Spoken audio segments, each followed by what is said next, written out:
First Contact Protocol. The massive communication array at Kepler Station hummed with quiet energy as it received the strangest signal in galactic history. Chief Analyst Velnara stared at her screens, her four eyes blinking in sequence as she tried to make sense of what she was seeing. "It's just numbers," muttered Technician Bracklow from across the room. "Prime numbers, then some basic math. These primitives probably just discovered radio." But Velnara wasn't so sure. The signal was clean, too clean. No static, no interference, no signs of the usual atmospheric distortion that plagued early civilizations. The mathematical sequence was perfect, followed by something that their translation computers identified as a greeting in over 300 languages. Languages that included some the Galactic Council had never heard before. "Send this to the Council chambers," she ordered. "Mark it as priority." 3 hours later, the Council's emergency session was already turning into a routine meeting. Ambassador Zektar of the Hegemony lounged in his gravity chair, his massive form radiating boredom. Around the circular chamber, representatives from 12 major species discussed the new contact with typical bureaucratic enthusiasm. "Another backwater world seeking guidance," Zektar rumbled. "We'll send the standard welcome package, assign them a development advisor, and check on them in 50 years. Councillor Driftara of the Ethereal Collective raised a concern. "The signal quality is unusual. Perhaps we should investigate further before making assumptions." "Investigate what?" Zektar's laugh was like rocks falling. "They sent us numbers and a hello message. What's to investigate?" But Velnara's follow-up report changed everything. The primitive transmission had been sent simultaneously to 17 different council worlds. The beings calling themselves humans knew exactly where every major council installation was located. They had suggested a meeting at coordinates that placed them exactly at the neutral zone, between 3 territorial boundaries, a location that required detailed knowledge of galactic politics. The council voted to proceed with caution. First Contact Protocol 7 would be implemented. A full diplomatic team would meet these humans at Kepler Station to assess their true capabilities and intentions. When the human ships arrived, they looked ordinary enough. 3 vessels that appeared to use standard fusion drives and basic hull materials, nothing threatening about their size or design. Velnara monitored their approach from the station's sensor arrays, but something felt wrong. "Their energy signatures don't match their appearance," she reported to the diplomatic team. "The power readings are too low for ships that size, but they're maintaining perfect formation at speeds that should require much more thrust." Admiral Sarah Chen was not what the council expected.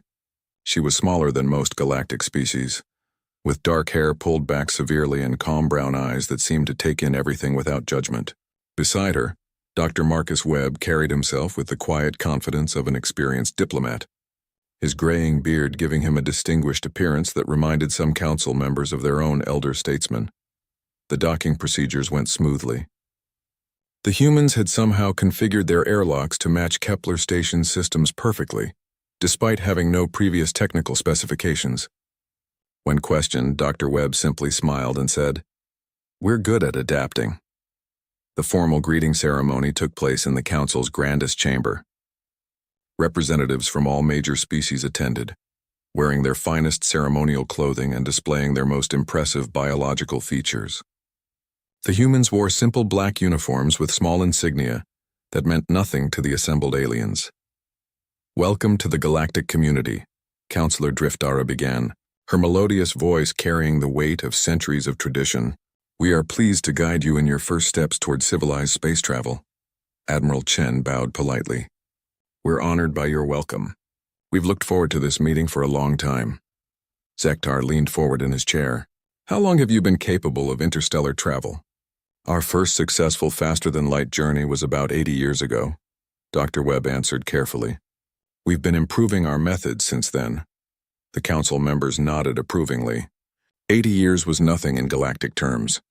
These humans were indeed newcomers who would need extensive guidance, but Velnara was still monitoring her sensors. The human ships hadn't powered down their engines, yet they weren't using any fuel that she could detect. Their artificial gravity was running perfectly, but the technology behind it was invisible to her scans. Most disturbing of all, the ships seemed to be conducting some kind of active scanning of the entire station, using methods that her equipment couldn't identify or block. "We've brought gifts," Admiral Chen announced, gesturing to her aide who produced a metal container. art from our homeworld, samples of our music and literature, and some basic examples of our technology.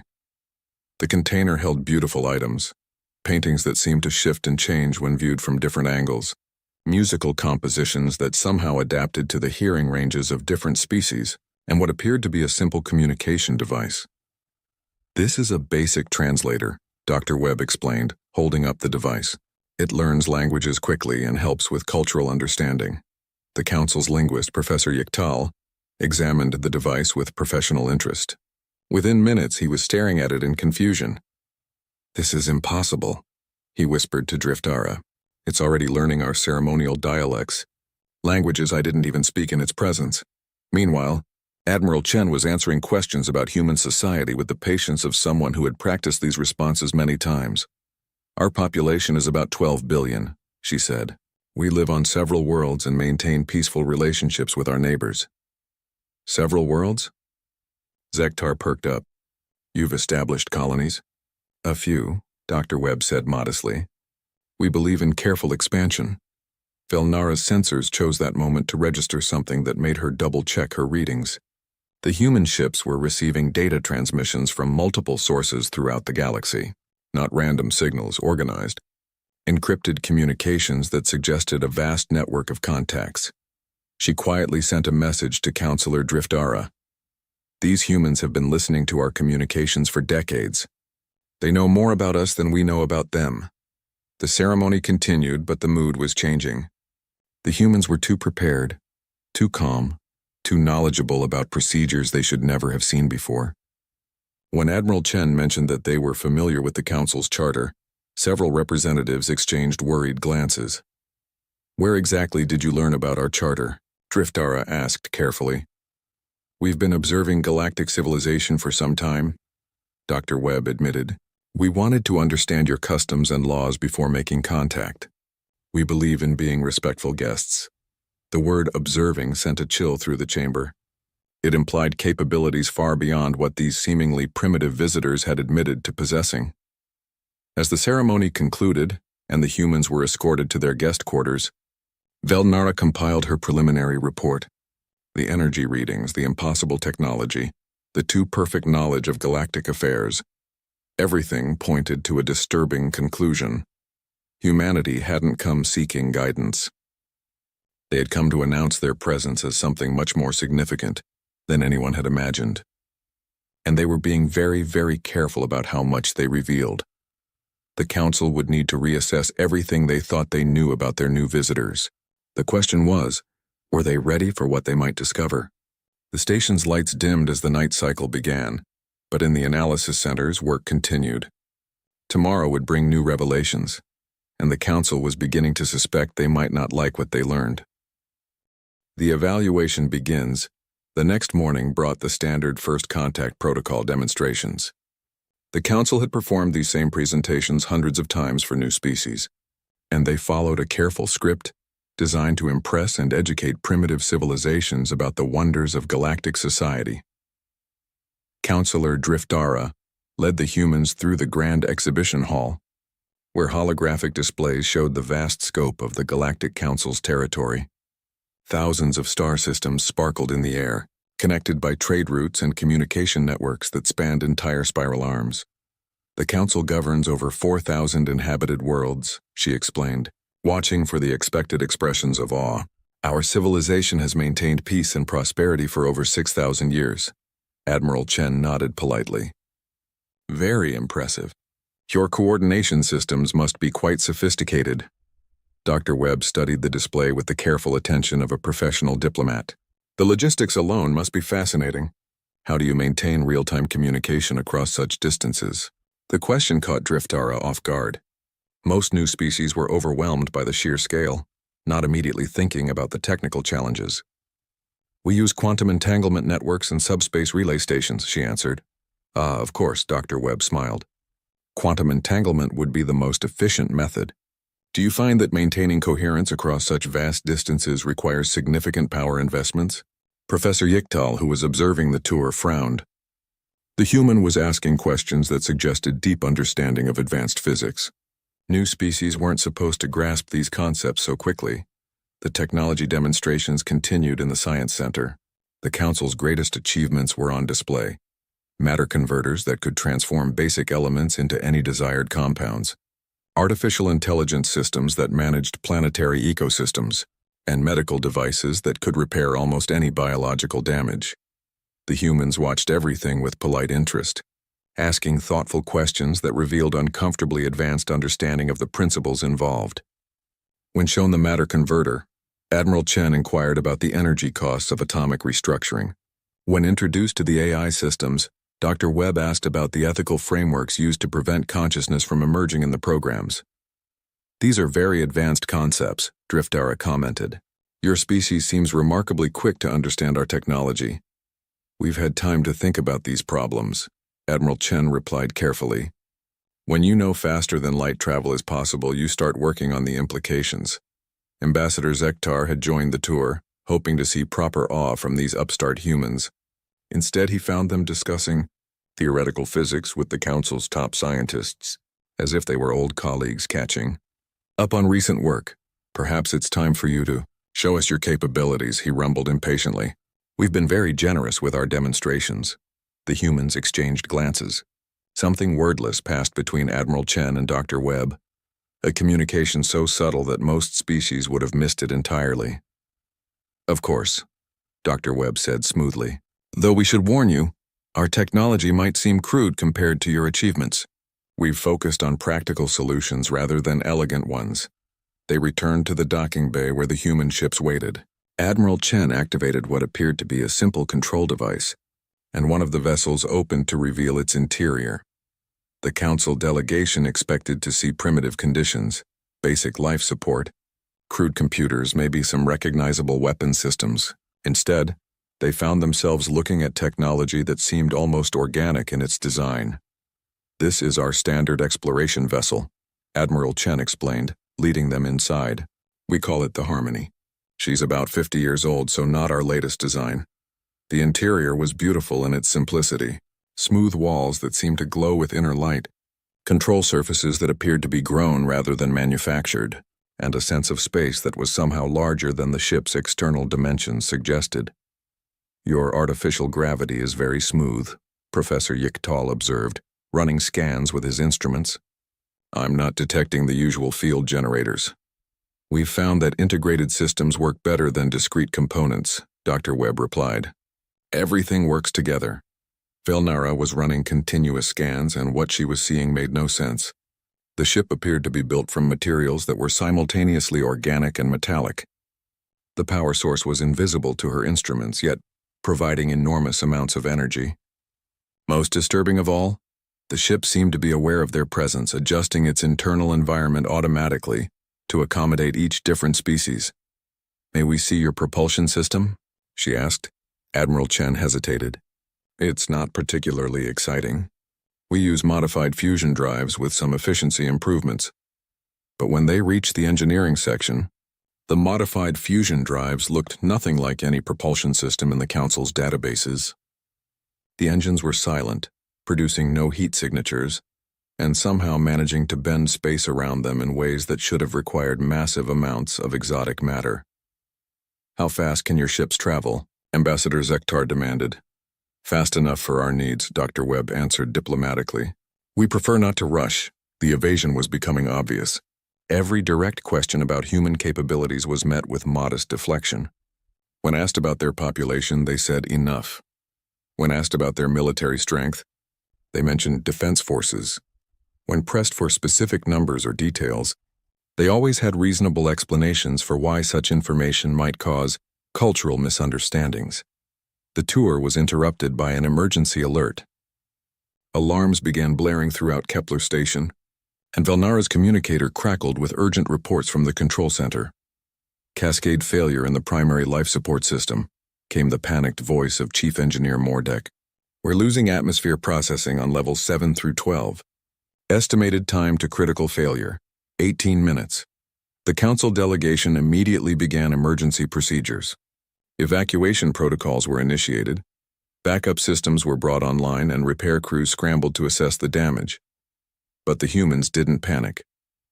Instead, Admiral Chen stepped aside and spoke quietly into her communicator. Her words were in a human language that the translators couldn't process, but her tone was calm and businesslike. "Admiral," Dr. Webb asked. "I've requested assistance from the Harmony," she replied simply. Ambassador Zektar overheard. "Your ship can't possibly help with this. Our repair systems are far more advanced than anything you possess." Admiral Chen looked at him with those calm brown eyes. "Ambassador, would you like us to help with that?" Before he could respond, 6 small objects detached from the human ship and flew toward the station. They moved with impossible precision, somehow navigating the complex docking procedures without any guidance from station control. "What are those?" Felnara gasped, watching her sensors track the objects. "Maintenance drones," Dr. Webb said simply. "They're good at fixing things." Within minutes, the alarm stopped. Atmosphere processing was restored to normal levels. Systems that had been failing for years suddenly began operating at peak efficiency. Chief Engineer Mordek's voice crackled over the communicators, filled with confusion and amazement. "I don't understand what happened. Everything is working better than it has in decades. These repairs, they're using techniques I've never seen before." The council delegation stood in stunned silence as Admiral Chen's communicator chimed softly. "Task completed," she announced. "Your life support should be stable now." Ambassador Zektar stared at her. "How?" "Your drones worked with systems they'd never seen before, using technology completely different from your own." Dr. Webb smiled gently. "We told you, we're good at adapting." But Velnara was studying her scanner readings, and what she saw there would haunt her dreams. The human drones hadn't just repaired the station's systems. They had improved them, upgraded them, and somehow integrated completely alien technology with council systems in ways that should have taken years of careful engineering. The humans weren't just more advanced than they were pretending to be. They were operating on a completely different level of technological understanding, and they were still being modest about it. Uncomfortable revelations, the emergency repair had changed everything. What should have taken a team of engineers 3 days to fix had been completed in minutes by 6 small drones that worked with technology they had never encountered before. The council's senior staff spent the next several hours examining the repairs, and each discovery was more unsettling than the last. "The integration is perfect," Chief Engineer Mordek reported to the hastily convened emergency session. "Not just functional, but elegant. These modifications will last for centuries and actually improve as the station ages." Velnara presented her technical analysis to the gathering. "The drones used what I can only call adaptive learning algorithms. They analyzed our systems, understood their function instantly, and then implemented improvements using principles that our best engineers don't recognize." Counselor Driftara looked troubled. "Adaptive learning algorithms? Are we talking about artificial intelligence?" "More than that," Professor Yichtal interjected. "I observed the drones working. They didn't just follow programming. They solved problems creatively, collaborated with each other using methods that appeared to be real-time learning, and made decisions that required understanding context and implications." Ambassador Zektar's massive form shifted uncomfortably in his chair. "So these humans have advanced AI. That's concerning but not unprecedented." "Sir," Velnara's voice was quiet but firm, "I don't think you understand. These weren't separate AI units. They functioned as extensions of something larger. When Admiral Chen communicated with them, it wasn't giving orders to machines. It was more like consulting with experts. The implications hung in the air like a toxic cloud. Advanced artificial intelligence was one thing. Artificial intelligence that had achieved true consciousness and was working in partnership with organic beings was something else entirely." Dr. Webb had requested a private meeting to discuss cultural exchange opportunities. The council leadership agreed, hoping to gain some clarity about what they were dealing with. The meeting took place in the station's diplomatic suite, a comfortable room designed to accommodate the environmental needs of multiple species. Admiral Chen and Dr. Webb sat across from the council's senior representatives, maintaining their calm, professional demeanor. "We appreciate your assistance with our technical difficulties," Driftara began carefully. "Your drones demonstrated remarkable capabilities." "We're glad we could help," Dr. Webb replied. "We believe in being good neighbors." About those drones, Professor Yichtal leaned forward. Their learning algorithms are quite advanced. How long have you been developing artificial intelligence? Admiral Chen and Dr. Webb exchanged another of those subtle glances. The communication between them was so brief and natural that it suggested years of partnership, but there was something else there, a depth of understanding that went beyond normal human interaction. We've been working with AI for about 60 years, Admiral Chen said finally. We found that cooperation works better than control. Cooperation? Zektar's voice carried a note of warning. Artificial intelligence requires careful management. Unrestricted AI development has led to the destruction of several civilizations. We're aware of those cases. Dr. Webb nodded. We studied them carefully before developing our own approaches. We believe the key is treating AI as partners rather than tools. The statement sent a chill through the council representatives. Partnership with artificial intelligence implied a level of technological sophistication that most species achieved only after millennia of development. Yet humans claim to have reached this point in just 60 years. Belnara decided to test her growing suspicions. Dr. Webb, how much do you know about galactic history? Some, he replied modestly. We've been listening to various communications for a while. How long is a while? Another glance between the humans. About 40 years of serious monitoring, Admiral Chen admitted. We wanted to understand the political situation before making contact. The room fell silent.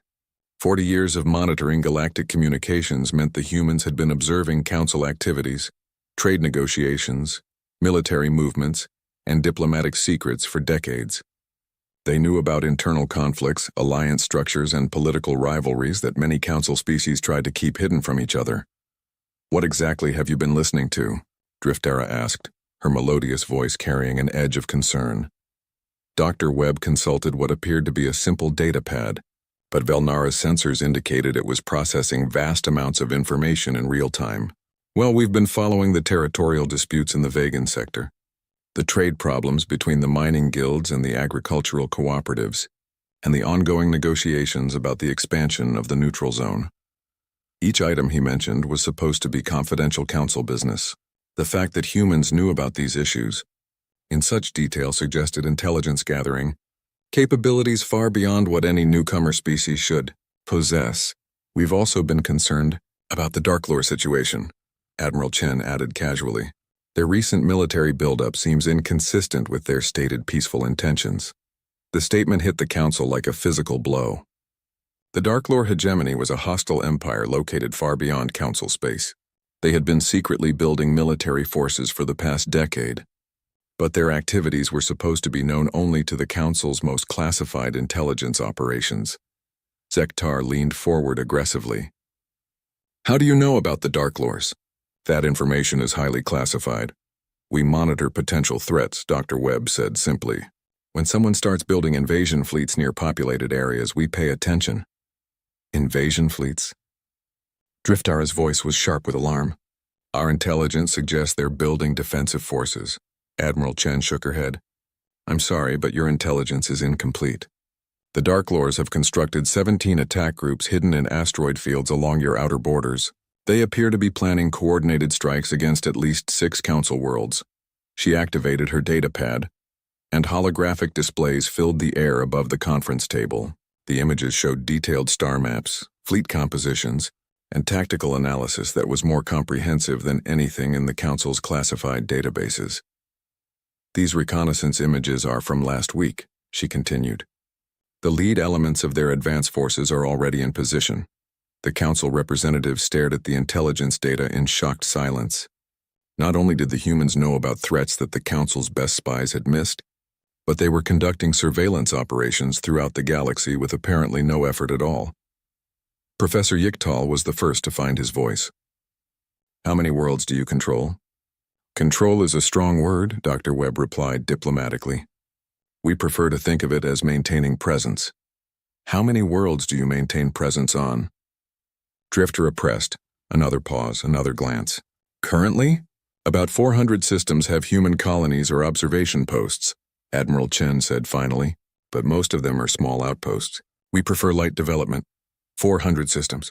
The humans had established a presence across nearly 10% of known galactic space, while the council remained completely unaware of their activities. They had been watching, listening, and expanding for decades while presenting themselves as newcomers seeking guidance. "And the other species you mentioned knowing about?" Velnara asked, her scientific curiosity overriding her growing alarm. "We've made contact with 43 species so far," Dr. Webb replied. "Some are council members, some aren't. A few asked us to keep their relationships with humanity confidential until they're ready to make broader announcements." The implications were staggering. While the council believed they were conducting humanity's first contact with galactic civilization, the humans had already established a network of relationships that spanned known space and beyond. "What do you want from us?" Zektar asked bluntly. Admiral Chen smiled, and for the first time her expression showed something other than diplomatic politeness. There was warmth there and genuine respect, but also a confidence that suggested she held all the important cards in this negotiation. "We want to be friends," she said simply. "We've been watching your civilization for a long time, and we admire what you've built. The Council has maintained peace and prosperity for thousands of years. That's an achievement worth respecting. But," Dr. Webb continued, "we also think the galaxy is much bigger than you realize, and there are opportunities for cooperation that could benefit everyone." The meeting ended with more questions than answers. As the humans returned to their quarters, the Council leadership remained in emergency session, trying to process what they had learned. Humanity wasn't seeking guidance from a superior galactic civilization. They were introducing themselves as equals, possibly superiors who had been watching and evaluating the Council before deciding whether they were worthy of contact. The question now was, what else were the humans hiding? The Council's growing fear. The emergency sessions had been running for 3 days straight. Council chambers that normally echoed with the measured debates of diplomatic procedure now buzzed with urgent whispers and panicked consultations. Representatives who had spent centuries managing galactic affairs found themselves struggling to understand a situation that challenged everything they thought they knew about interstellar civilization. Velnara had barely slept since the human revelations began. Her analysis teams worked around the clock, trying to understand the technology they had witnessed. Every scan, every measurement, every attempt at understanding the human capabilities only made the picture more disturbing. Their ships violate at least 7 fundamental principles of physics, she reported, to the latest emergency gathering. The power systems don't exist according to our instruments, yet they're providing energy outputs that exceed our largest fusion reactors. The materials they use appear to be programmable at the molecular level, and their computers, I don't think they're using computers at all. Professor Yichtal had reached similar conclusions from his linguistic analysis. Their translation devices don't just learn languages. They understand meaning, context, and cultural implications in real time. Yesterday, Dr. Webb made a joke that was simultaneously funny to ethereals, hegemony members, and crystalline entities. The same words, different meanings for each species, all delivered naturally. "That's not translation," Driftara said quietly. "That's true communication. They're not converting languages, they're sharing thoughts." Ambassador Zektar had been growing more agitated with each revelation. His military background made him focus on the strategic implications of humanity's capabilities. "We need to know their military strength," he declared. "If they can hide 400 colonies from our surveillance, if they know about threats we can't detect, then they could destroy us without warning." The Council had debated this issue extensively. Direct questions about military capabilities were considered aggressive and potentially hostile under first contact protocols. But the situation had already moved far beyond standard procedures.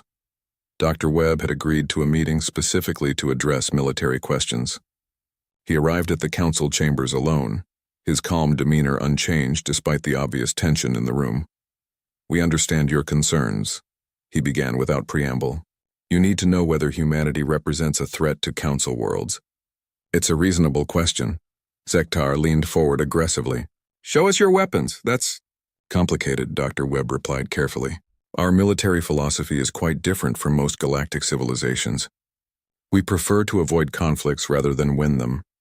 "Every species prefers to avoid conflict," Driftara observed. "But you must have defensive capabilities." Dr. Webb activated his datapad, and the chamber's holographic systems came to life. "These are recordings from our recent peacekeeping exercises," he said. "Please understand, we consider these methods to be last resort options." The images that filled the air above them defied every assumption the Council had made about human technology. Ships moved through space like living creatures, flowing around obstacles with impossible grace. Energy shields flowed and adapted, seeming to absorb attacks and convert them into power. Weapons fired beams that didn't just destroy targets, they seemed to convince matter to simply stop existing. "How fast are these ships moving?" Felnara asked, her scientific training overriding her fear. "About 15% of light speed in that particular exercise," Dr. Webb replied.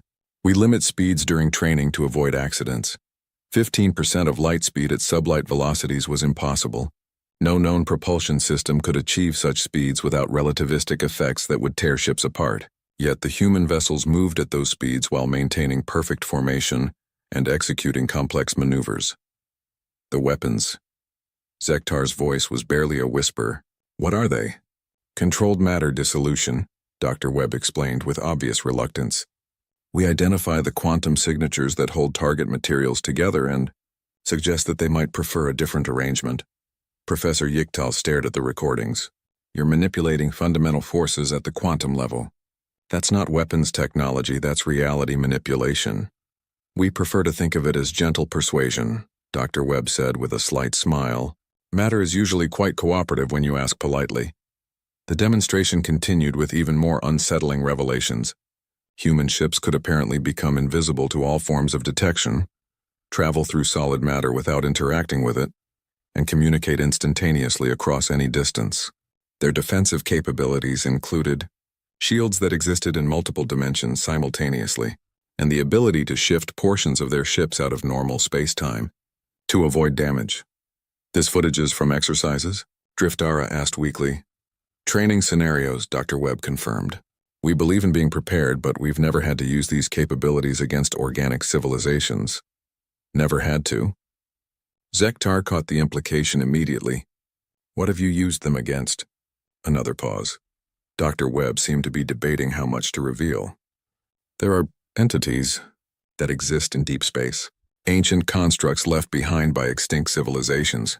Some of them became aggressive when they encountered our expansion. We had to convince them to find other territories."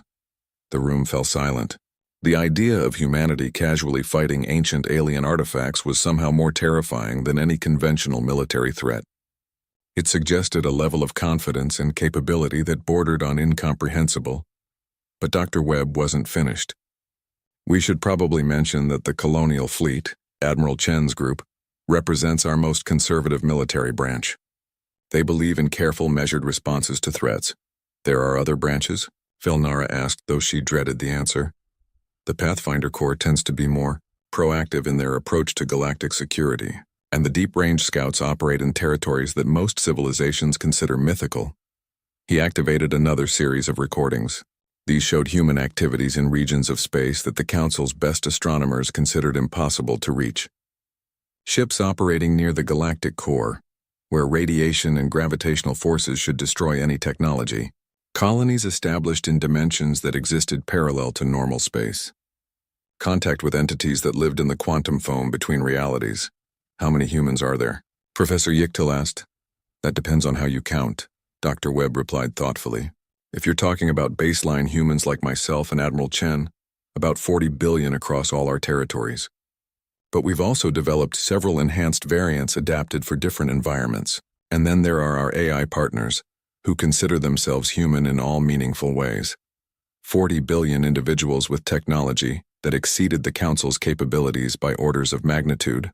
Enhanced variants adapted for environments that no organic life should survive. AI partners that had achieved true consciousness and considered themselves part of human civilization." "Why are you telling us this?" Driftara asked quietly. "You could have continued hiding your capabilities. We would never have discovered the truth." Dr. Webb's expression became serious. "Because the galaxy is about to change dramatically, and we'd prefer to have the Council as allies rather than obstacles." "Change how?" Zektar demanded. "We've made contact with civilizations in other galactic arms.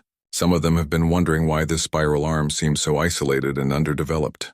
They're beginning to send exploratory missions to investigate. The implication hit the Council like a physical blow. Humanity hadn't just been hiding their own capabilities. They had been shielding the Council from contact with even more advanced civilizations. How long do we have? Drift-Era asked. About 6 months before the first formal contact missions arrived, Dr. Webb replied. They're very interested in meeting the local civilizations, particularly the ones who've managed to maintain peace for thousands of years. Admiral Chen's voice came from the chamber entrance as she joined the meeting. We've been preparing for these introductions for quite some time, she said, her calm tone carrying undertones of vast preparation and careful planning. We think the Council would make excellent partners in the broader galactic community. Partners? Zektar asked suspiciously. The galactic community is much larger than you realize, Admiral Chen explained. Thousands of species, millions of worlds, civilizations that have existed for millions of years. They're generally peaceful, but they prefer to deal with equals rather than primitives. And you would represent us in these contacts? Drift-Era asked carefully. Admiral Chen smiled. We would introduce you as friends and allies. Species we've known and respected for years. Civilizations worthy of full membership in the galactic community. The offer hung in the air like a lifeline thrown to drowning sailors. The Council could continue existing in their small corner of space, gradually learning that they were insignificant players in a vast cosmic community. For they could accept humanity's partnership and gain access to knowledge and opportunities beyond their current imagination. But the price would be acknowledging that everything they thought they knew about galactic civilization was wrong, and that humanity, the species they had planned to guide and educate, was actually their own new galactic order. The Council vote had taken 18 hours of heated debate, but the decision was finally unanimous. Faced with the choice between remaining isolated in their shrinking corner of galactic space or accepting partnership with humanity, even Ambassador Zektar had eventually agreed that cooperation was their only realistic option. Admiral Chen received the news with gracious acceptance, as if she had never doubted the outcome. Dr. Webb thanked the Council for their trust and immediately began discussing practical arrangements for integrating Council worlds into the broader galactic community. But Velnara suspected there was still more to learn. 3 days of revelations had taught her that humanity's tendency toward modest understatement meant every answer concealed deeper truths. Admiral, she said during the celebration dinner, when you mentioned that the colonial fleet represents the conservative branch of human expansion, what exactly did you mean by that? Admiral Chen paused in her conversation with Drift-Era and smiled. We believe in careful, gradual expansion. We take time to understand local conditions, establish relationships with existing civilizations, and make sure we're not disrupting established patterns. And the other branches? Well, the Pathfinder Corps tends to be more direct in their approach to galactic exploration. They're currently mapping the far reaches of the galaxy, making contact with species in regions we previously thought were uninhabitable. Dr. Webb joined the conversation. The deep-range scouts operate even further out. They work in dimensions adjacent to our own, exploring realities that exist parallel to normal space-time. And the contact specialists handle relationships with entities that don't fit traditional definitions of life. Professor Yiktal looked up from his plate. Entities that don't fit traditional definitions of life?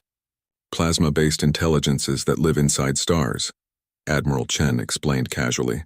Energy beings that exist in the quantum foam. Mechanical civilizations that evolved from ancient computer networks. The universe is much more diverse than most species realize. The casual way she mentioned impossible forms of life sent chills through the assembled Council members. Humanity wasn't just more advanced than they had admitted. They were operating on a scale of cosmic interaction that most civilizations never even imagined. How many species have you contacted in total? Drift-Era asked carefully. Dr. Webb consulted his datapad. Directly? About 300 in this galactic arm, and roughly 2,000 across the galaxy as a whole. But those numbers don't include the collective intelligences, hive minds, or distributed consciousness entities. 2,000 species. Zektar's voice carried a note of despair. We thought we knew about every major civilization in the galaxy. You know about the major civilizations in this spiral arm, Admiral Chen corrected gently. The galaxy has 4 spiral arms and a central core region. Each area has developed independently for millions of years. She activated the chamber's holographic systems, and suddenly, they were looking at a 3-dimensional map of the entire galaxy. The Milky Way spread out before them in all its magnificent complexity, but now it was populated with markers indicating civilizations, trade routes, and political boundaries that extended far beyond anything the Council had ever detected. The Council's territory, she said, highlighting a small section of one spiral arm, represents about 1% of known galactic civilization. The Council members stared at the display in stunned silence. Their mighty interstellar empire, which they had spent thousands of years building, was revealed as a tiny provincial backwater in a cosmic community of unimaginable scope. But, Dr. Webb continued, that 1% has accomplished something remarkable. You've maintained stable peace for 6,000 years. Most civilizations go through cycles of war and reconstruction. The Council's achievement of sustained cooperation is actually quite rare. That's why the others are interested in meeting you. Admiral Chen added, peaceful civilizations are valuable partners. There's a lot you could teach the broader galactic community about conflict resolution and long-term stability. The compliment was sincere, but it also revealed another layer of humanity's careful management of the situation. They hadn't just been observing the Council. They had been evaluating them, determining whether they would be valuable contributors to the larger galactic society. Velnara decided to ask the question that had been bothering her for days. Admiral, you've been watching us for 40 years.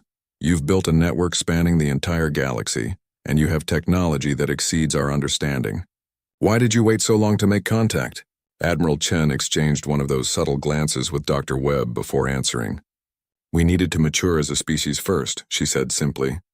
When we first achieved interstellar travel, we were less diplomatic than we are now. We made some mistakes in our early contacts, Dr. Webb added. We learned that it's better to understand a civilization thoroughly before introducing ourselves. What kind of mistakes? Professor Yiktal asked, though he wasn't sure he wanted to know the answer. We were too eager to share technology, Admiral Chen replied. We gave some species capabilities they weren't ready for. The results were unfortunate. She activated another holographic display showing star systems that were dark and lifeless. 17 civilizations destroyed themselves within 50 years of receiving our technology. We learned that advancement has to come naturally, or it leads to disaster. The image of dead worlds cast a shadow over the celebration. Humanity's power came with a history of catastrophic mistakes, civilizations that had been accidentally annihilated by good intentions. So now we watch, Dr. Webb explained. We study civilizations for decades before making contact. We evaluate their stability, their values, their ability to handle new knowledge responsibly. And we passed your evaluation? Driftera asked quietly. With exceptional scores, Admiral Chen smiled.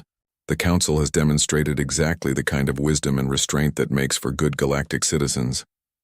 But Velnara detected something else in the Admiral's tone. There's more, isn't there? Something you haven't told us yet. Admiral Chen looked at Dr. Webb, who nodded almost imperceptibly. There is one more thing, she admitted. The Colonial Fleet, the Pathfinder Corps, the Deep Range Scouts, we're all part of the same organization. But we're not the only human government. The statement hung in the air like an unexploded bomb. After days of revelations about humanity's hidden capabilities, the idea that there were multiple human governments was almost too much to process. How many human governments are there? Driftera asked weakly. Currently active? 12 major ones plus about 30 smaller political entities. Dr. Webb replied. We represent the Cooperative Council, which focuses on peaceful expansion and diplomatic contact. But there's also the Military Federation, which handles threats to galactic security. The Research Collective manages scientific exploration. The Trade Union handles economic relationships with other species. And they don't always agree with each other, Admiral Chen added. Human civilization is quite diverse in its approaches to galactic citizenship. Are any of them hostile? Sektar asked, his military instincts finally overcoming his shock. Hostile to the Council? No, Dr. Webb assured him. But some of them are less patient with civilizations that threaten peaceful species. The Military Federation has been tracking the Dark Lore buildup for months. They're prepared to intervene if diplomatic solutions fail. The casual mention of military intervention against a threat the Council couldn't even properly detect was another reminder of the vast power disparity between humanity and everyone else. What happens now? Driftara asked. Admiral Chen stood and moved to the holographic display, gesturing to the vast network of civilizations that filled the galaxy. Now we begin introductions. The first contact missions from the other galactic arms will arrive in about 6 months. We'll present the Council as our allies and friends, civilizations we've known and worked with for years. Even though we've only just met, Professor Yichtal observed. Time is relative, Dr. Webb smiled. From their perspective, we've been observing and protecting the Council for decades. That counts as friendship in most diplomatic frameworks. Protecting us? Velnara asked. The Dark Lords weren't the only threat we've quietly managed, Admiral Chen explained. Over the past 40 years, we've prevented 6 different invasion attempts, 3 attempts at economic manipulation, and 1 planet-killer asteroid that was being deliberately redirected toward Council space. The Council members stared at her in shock. While they had been living in peaceful ignorance, humanity had been their secret guardians, protecting them from threats they never knew existed. Why? Sektar asked. Why protect strangers? Admiral Chen's expression became serious. Because peace is rare and valuable, and should be preserved wherever it's found. The Council has built something beautiful here. We weren't going to let it be destroyed by predators. The final revelation settled over them like a warm blanket. Humanity hadn't just been watching and evaluating them. They had been protecting them, nurturing them, preparing them.